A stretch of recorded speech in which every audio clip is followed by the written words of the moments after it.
वो बरसात की तूफानी रात थी। पूरी रात बादल ऐसे गरजे थे कि लगता था जैसे आज नदी पूरे गांव को लील लेगी। उसी बारिश के और तूफान के बीच अचानक भुवन के दरवाजे पर कोई गाड़ी रुकी और फिर दरवाजे पर जोरदार दस्तक होने लगती है। भुवन सकपकाकर दरवाजा खोलता है तो सामने एक शहरी बाबू को खड़े पाता है। भुवन आप ही हैं? हम कोलकाता से आए हैं, एसडीएम है, आज ही तबादला हुआ है। सामने खड़े अफसर को देख तकरीबन 57-58 की उम्र के झुर्रीदार चेहरे वाले भुवन बाबू ने हाँ में गर्दन हिलाई और हाथ जोड़कर उन्हें नमस्कार किया। साहब, सरकारी चिट्ठी मिली थी, लेकिन अभी तो बहुत रात हो गई है। बारिश का मौसम है, इस समय जाना शायद सही नहीं होगा। मैं अगर सवेरे चलूं तो? बाहर गाड़ी में परिवार साथ है, अभी इतनी रात में कहाँ जाएंगे हम लोग? आपके लिए सरकारी बंगला तैयार करा दिया है साहब। आज ठीक समझे तो रात यहीं पे बिताए, नहीं तो जैसा आप कहें। भुवन की बात सुनकर सामने खड़े अफसर के चेहरे पर असहमति के भाव दिखाई देने लगे। ठीक है, मैं आपको बंगला दिखा देता हूँ। इतना कहकर भुवन ने अपना पुराना ऐनक आंखों पर चढ़ाया और छाता लेकर घर से बाहर निकल आए। गाड़ी में बैठो, बाहर बहुत तेज बरसात है। साहब, नदी के रास्ते से जाना होगा। आप ड्राइवर से कहें कि नदी के सहारे आगे बढ़े। दाएं हाथ पर ही बंगला है। मैं गांव के कच्चे रास्ते से आता हूँ, इधर से गाड़ी नहीं पहुँच पाएगी। भुवन की बात सुनकर अफसर ने हैरानी भरी नजरों से उसे देखा और ड्राइवर को गाड़ी आगे बढ़ाने के लिए कह दिया। अजीब आदमी है, इतनी बारिश में पैदल जाने को तैयार है लेकिन गाड़ी में नहीं बैठा। वो बात नहीं है साहब, आप समझते नहीं है। गांव के लोग दिन ढले नदी पोखर नहीं टापते हैं, इसलिए वो रात में आने को मना कर रहे थे। गांव की कहानियां तो जानते होंगे ना आप। खैर छोड़ो, तुम जल्दी गाड़ी चलाओ, थकान से मेरी हालत खराब है। वो देखो भुवन काका। सुगंधा की बात सुनकर सभी चौंक कर नदी के किनारे देखने लगते हैं। सचमुच ऐसा लगता था कि भुवन नदी के किनारे किनारे चल रहा। ये लो, भुवन तो इधर से ही आ रहा है और तुम बोला कि ये लोग नदी पार नहीं करता। अगर इसी रास्ते से आना था तो हमारे साथ क्यों नहीं आया? लेकिन ये पैदल इतना जल्दी इधर कैसे आए? तपन ने फिर से गाड़ी से बाहर की ओर झांका, लेकिन इस बार बारिश की तेज रफ्तार और गाड़ी की स्पीड के कारण उसे स्पष्ट कुछ नजर नहीं आया। कुछ ही देर में वो लोग एक सरकारी बंगले के सामने खड़े हुए थे। तभी पीछे के रास्ते से छाता लिए भुवन भी वहां आ जाता है।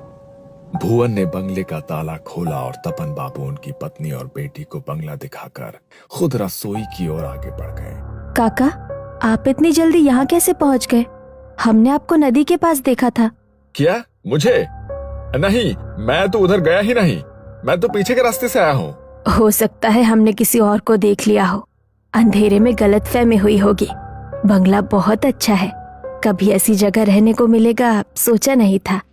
गांव से दूर एकांत में नदी के किनारे ऐसा लगता है किसी और ही दुनिया में आ गए।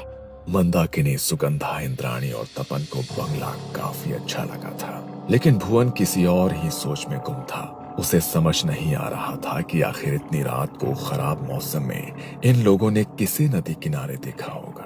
अब मैंने चाय बना दी है, आप लोग पी लीजिए। मैं बाहर सर्वेंट क्वार्टर में हूँ, कुछ परेशानी होगा तो बुला लीजिएगा। और हाँ, एक बात और, बंगले से नदी का किनारा सुंदर जरूर दिखता है, लेकिन आप उधर ना देखे तो बेहतर होगा। मतलब इतनी सुबह नजारा कोई क्यों नहीं देखना चाहेगा? कहने का मतलब है कि बारिश का मौसम है, गीली मिट्टी फिसलन के अलावा पानी भी बहुत है, तो आप उससे दूर रहे तो बेहतर होगा।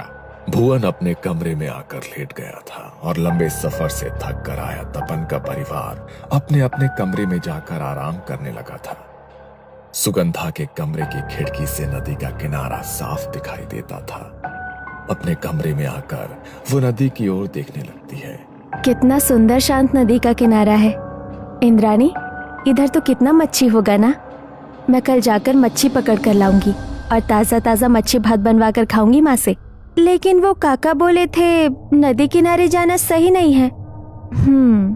तपन बाबू पत्नी के साथ कमरे में सोने चले गए थे और इधर दोनों बहनें अपने अपने कमरे में आराम करने के लिए आ गई थी। छोटी इंद्राणी तो बिस्तर पर लेटते ही सो गई थी, लेकिन सुगंधा न जाने क्यों देर रात तक अपने कमरे की खिड़की से बाहर नदी के पानी में गिर रही रिमझिम बूंदों को देखती रही। अगली सुबह सुबह नदी की तरफ कोई गया था क्या? हमारी हवेली के दरवाजे से नदी की तरफ मिट्टी पर पैरों के निशान बने हैं। सुगंधा, इंद्राणी, तुम लोग रात में उधर गई थी क्या? अब परिवार के सभी लोग तो घर में ही हैं। अब फिर इतनी सवेरे नदी पर कौन जाएगा? बच्चे तो अभी सोकर ही उठे हैं। अब कैसी बात करती हो? भुवन बाहर जाकर उन कदमों के निशानों को देखता है जो वाकई नदी के किनारे से हवेली के दरवाजे तक दिखाई दे रहे थे। ये किसी इंसान के नदी की ओर जाने के नहीं, बल्कि नदी से हवेली तक जाने का निशान है। क्या? ये कैसे हो सकता है? ये निशान तो... मैं जानता हूँ कि आप क्या कहना चाह रही हैं, लेकिन जिसके पाँव उल्टे हो उसके कदमों के निशान ऐसे ही न बनेंगे। भुवन के शब्द सुनने के बाद घर में सन्नाटा पसर गया था। सुगंधा और इंद्राणी काका की बात सुनकर घबरा गई थी। ये किस तरह की बात कर रहे हैं आप? अरे बच्चियां हैं, घबरा जाएंगे ना। बेकार की बातें छोड़िए और बाजार से कुछ खाने का सामान ला कर दीजिए, बच्चों को भूख लगी होगी। मंदाकिनी की बात सुनकर भुवन काका चुपचाप बाजार की ओर निकल जाते हैं। अगले 1-2 दिन ऐसे ही बीत गए थे। दोनों बहनों ने माँ के साथ मिलकर घर लगभग सेट कर लिया था। सुगंधा, इधर सुन तो जरा, जा बाजार से मछली लेकर आ। आज मच्छी भात बनाएंगे और कहीं रुक मत जाना, अंधेरा होने से पहले लौट कर आना है। ठीक है माँ, मैं जाती हूँ। 16 साल की सुगंधा घर से निकली तो उसे नदी के किनारे एक लड़की दिखाई दी जो हाथ के इशारे से उसे बुला रही थी। तुम भी यही रहती हो क्या?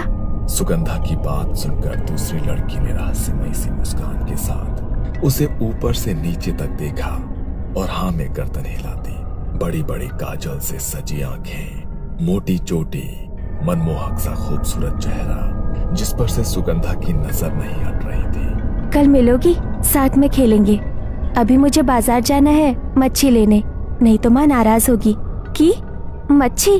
हमें माछ खेते चाहिए, मुझे मच्छी दोगी? अचानक ही सुगंधा के कानों में इंद्राणी की आवाज टकराती है। सुगंधा, ए सुगंधा, उधर क्या कर रही है? जल्दी यहाँ आ, मैं इस लड़की से बात कर रही थी। तुम्हारा नाम की? सुगंधा ने जैसे ही उस लड़की की ओर गर्दन घुमाई तो देखा कि अभी वहां कोई भी नहीं था। सुगंधा को कुछ समझ नहीं आ रहा था कि अचानक वो सुंदर सी लड़की कहाँ चली गई। हैरान होकर वो इंद्राणी के पास आती है। उधर अकेले क्या कर रही थी? माँ ने तुझे बाजार जाने को बोला ना?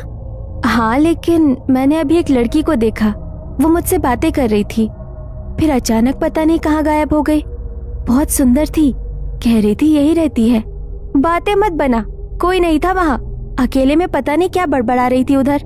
अच्छा सुन, माँ ने बोला है आते हुए कुछ मीठा भी लेते आना, और हाँ थोड़ा जल्दी जाओ। सुगंधा जल्दी जल्दी बाजार के लिए निकल गई थी, लेकिन बार बार उसके मन में उसी लड़की का ख्याल आ रहा था।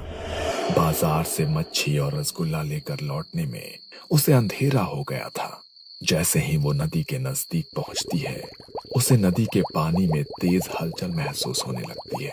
सुगंधा चौंक कर इधर उधर देखती है, आसपास कोई नजर नहीं आता।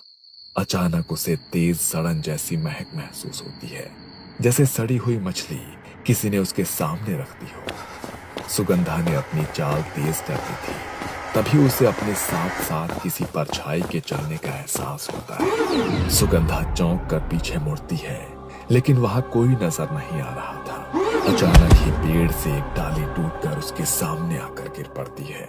तभी सुगंधा के कानों में एक आवाज गूंजती है, आमा के माछ दो। वो आवाज सुनकर सुगंधा के रोंगटे खड़े हो गए थे। उसने हाथ में पकड़ा सामान और तेज जकड़ा और अपनी चाल और भी तेज कर दी। कुछ पलों के बाद गुस्से से भरी हुई आवाज फिर से उसके कानों में सुनाई दी, तुम्हें आमा के माछ देबे ना? डर से उसका दिमाग सुन्न पड़ गया था। सुगंधा को होश ही नहीं था वो कब और कैसे वहां से दौड़कर अपने घर के दरवाजे तक पहुंच गई थी। दरवाजे को जोर जोर से पीटने पर जैसे ही इंद्राणी ने दरवाजा खोला, वो वहीं गिर पड़ी।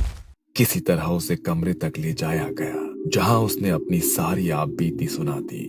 ये सब उस भुवन की वजह से हो रहा है, उसने ही डर बैठा दिया है दिमाग में। तुम आराम करो, अब से बाजार मैं जाऊंगी। बेटी की हालत ऐसी देखकर मंदाकिनी काफी परेशान हो गई थी। मच्छी भात बनाने की अब उसकी इच्छा ही नहीं बची थी। देर रात गए मंदाकिनी को रसोई से कुछ आहट सुनाई देने लगी। जब वो रसोई की ओर गई तो वहां का नजारा देख उसके पैरों तले जमीन खिसक गई। सुगंधा के हाथों में कच्ची मछली थी जिसे वो आधा कच्चा ही खा चुकी थी। उसके कपड़ों और मुंह पर खून लगा था और वो इस समय किसी राक्षस जैसी डरावनी नजर आ रही थी। सुगंधा, ये क्या कर रही हो तुम? क्या हुआ है तुझे? भूख लगी थी, इसने मुझे मच्छी खिलाई। अब मैं इसके साथ रहूंगी।